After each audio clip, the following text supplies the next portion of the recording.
Bangsa ini butuh pemimpin yang konsisten, yang berani mengambil keputusan, berani mengambil risiko, dan berani berhadapan dengan siapapun dan dengan negara manapun. Jangan sampai saat ganti pemimpin, ganti visi. Dan ironisnya begini, sebetulnya sekarang itu kalau lihat jajak pendapat, justru Pak Jokowi itu berkepentingan bahwa pemilu ini tidak curang. Sekarang kayaknya nih mencoba membangun aliansi dengan koalisi perubahan, Mas Hasto gitu ya, PD Perjuangan dan koalisi Mas Ganjar, malah mendapatkan respon yang kayak gini. Ngeliatnya gimana game ini? Makanya Pak Jokowi kan bilang, jangan kaget, ini masih banyak drakornya katanya. What? Indonesia tanah air beta, pusaka abadi nan jaya. Dinamika situasi yang awalnya berjalan normatif berubah menjadi letupan kecil, menyulut letupan besar lainnya. Skandal MK itu letupan kecil. Letupan besarnya berupa munculnya Gibran dan rumor pengkhianatan yang tiba-tiba membuyarkan analisa dan teori sekelas pakar sekalipun. Pihak-pihak yang meyakini selama ini sang sosok baik-baik saja berubah 180 derajat. Sang sosok seakan menunjukkan kekuatan dahsyatnya menyusun skandal yang tak disangka-sangka bahkan oleh partainya sendiri. Lalu siapa yang meneguk keuntungan dari kontraksi politik tersebut? Yang jelas menuju masa kampanye, suhu makin panas dan potensi Pilpres 2024 akan 2 putaran. Masa kampanye Pilpres 2024 baru akan dimulai seminggu lagi. Tapi tensi politik terlihat semakin panas dengan banyak peristiwa yang terjadi selama beberapa hari ini terakhir. Yang paling menjadi sorotan soal netralitas Asosiasi Kepala Desa setelah memberikan sinyal dukungan terhadap pasangan Capres-Cawapres nomor urut 2, Prabowo Subianto dan Gibran. 8 asosiasi kepala desa yang tergabung dalam Desa Bersatu menggelar silaturahmi nasional Desa Bersatu di ruangan indoor Multifunction Stadium, Gelora Bung Karno, Jakarta. Mereka mengundang para elit Partai Koalisi Indonesia Maju alias KIM, pengusung Prabowo Gibran. Mereka juga mengundang wali kota Solo itu untuk menyampaikan dukungan dan aspirasinya. Wali kota Solo sekaligus Cawapres nomor urut 2, Gibran, mengaku akan menerima jika ditegur Bawaslu terkait kehadirannya dalam acara silaturahmi Desa Bersatu beberapa waktu lalu di Jakarta. Putra sulung Presiden Joko Widodo ini menegaskan kehadirannya di acara tersebut hanya sebatas undangan dan tidak ada deklarasi dukungan.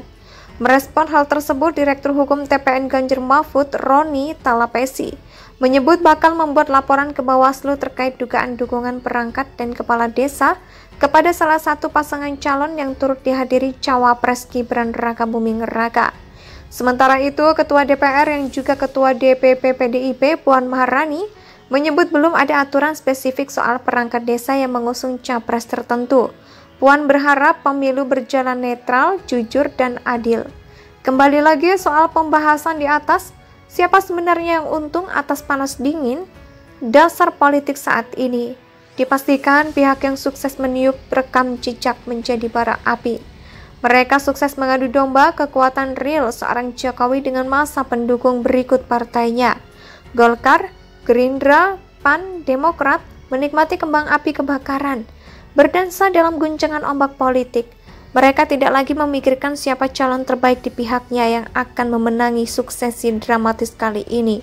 Adanya Jokowi bersama mereka, jangankan dengan Gibran, Prabowo akan dipasangkan dengan siapapun, mereka yakin menang. Dinamika situasi yang awalnya berjalan normatif berubah menjadi letupan kecil, menyulut letupan besar lainnya. Skandal MK itu letupan kecil. Letupan besarnya berupa munculnya Gibran dan rumor pengkhianatan yang tiba-tiba membuyarkan analisa dan teori sekelas pakar sekalipun. Pihak-pihak yang meyakini selama ini sang sosok baik-baik saja berubah 180 derajat. Sang sosok seakan menunjukkan kekuatan dahsyatnya menyusun skandal yang tak disangka-sangka, bahkan oleh partainya sendiri. Lalu siapa yang meneguk keuntungan dari kontraksi politik tersebut? Yang jelas menuju masa kampanye, suhu makin panas dan potensi Pilpres 2024 akan 2 putaran. Masa kampanye Pilpres 2024 baru akan dimulai seminggu lagi, tapi tensi politik terlihat semakin panas dengan banyak peristiwa yang terjadi selama beberapa hari ini terakhir. Yang paling menjadi sorotan soal netralitas Asosiasi Kepala Desa setelah memberikan sinyal dukungan terhadap pasangan Capres-Cawapres nomor urut 2, Prabowo Subianto dan Gibran. 8 asosiasi kepala desa yang tergabung dalam Desa Bersatu menggelar silaturahmi nasional Desa Bersatu di ruangan indoor multifunction stadium Gelora Bung Karno, Jakarta. Mereka mengundang para elit Partai Koalisi Indonesia Maju alias KIM, pengusung Prabowo Gibran. Mereka juga mengundang wali kota Solo itu untuk menyampaikan dukungan dan aspirasinya. Wali Kota Solo sekaligus Cawapres nomor urut 2, Gibran, mengaku akan menerima jika ditegur Bawaslu terkait kehadirannya dalam acara silaturahmi Desa Bersatu beberapa waktu lalu di Jakarta. Putra sulung Presiden Joko Widodo ini menegaskan kehadirannya di acara tersebut hanya sebatas undangan dan tidak ada deklarasi dukungan. Merespon hal tersebut, Direktur Hukum TPN Ganjar Mahfud, Roni Talapesi, menyebut bakal membuat laporan ke Bawaslu terkait dugaan dukungan perangkat dan kepala desa kepada salah satu pasangan calon yang turut dihadiri Cawapres Gibran Rakabuming Raka.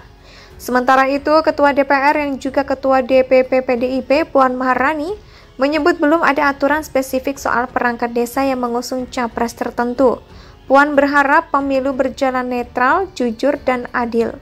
Kembali lagi soal pembahasan di atas, siapa sebenarnya yang untung atas panas dingin dasar politik saat ini? Dipastikan pihak yang sukses meniup rekam jejak menjadi bara api. Mereka sukses mengadu domba kekuatan real seorang Jokowi dengan masa pendukung berikut partainya. Golkar, Gerindra, PAN, Demokrat menikmati kembang api kebakaran, berdansa dalam guncangan ombak politik. Mereka tidak lagi memikirkan siapa calon terbaik di pihaknya yang akan memenangi suksesi dramatis kali ini. Adanya Jokowi bersama mereka, jangankan dengan Gibran, Prabowo akan dipasangkan dengan siapapun, mereka yakin menang. Dinamika situasi yang awalnya berjalan normatif berubah menjadi letupan kecil, menyulut letupan besar lainnya. Skandal MK itu letupan kecil. Letupan Indonesia sejak dulu kala tetap dipuja-puja bangsa.